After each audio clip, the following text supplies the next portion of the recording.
তালের সিজনে তালের পিঠার রেসিপি দেখবেন না, এটা কি কখনো হয়? Please like and follow. চলুন আমি আজকে আপনাদের সাথে শেয়ার করব মায়ের হাতের তালের লাড্ডু রেসিপি। এটা খুবই মজা এবং সুস্বাদু। প্রথমে তালগুলো ভালো করে চটকে তালের রসটা বের করে ভালো করে ছাঁকনি দিয়ে ছেঁকে তার সাথে দুধ অ্যাড করে তারপরে তালটা ভালো করে গরম দিতে হবে, জাল দিতে হবে যতক্ষণ না পর্যন্ত তালটা একটু ঘন হয়ে আসে। তারপর পর্যাপ্ত পরিমাণে মিঠা, নারিকেল, যে যতটুকু খেতে পছন্দ করেন, সবার তো মিঠা খাওয়ার পরিমাণ এক হবে না, তাই না? তো তারপরে যদি আপনাদের মনে হয় যে একটু গুঁড়ো দুধ দিলে ভালো হয়, অনেক তাল তিতো থাকে, তো সেই ক্ষেত্রে আপনারা একটু পাউডার দুধ অ্যাড করে তিতাটা একটু কেটে যায়।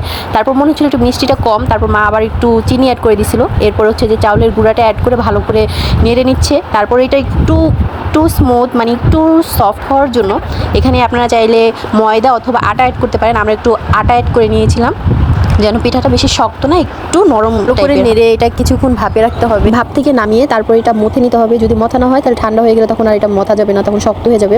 তখন চাইলেই যে কোনো শেপ দেওয়া যাবে না, চাইলে তারা বানানো যাবে না, লাড্ডু বানানো যাবে না। এটা আমি 3টা সেকশন করে এটা মথে নিয়েছিলাম। তারপরে তো প্রপারলি আমি যে শেপ দিতে চাচ্ছিলাম সেই শেপে আমি বানিয়ে নিয়েছি। আপনারা চাইলে যেভাবে ইচ্ছা করে নিতে পারবেন।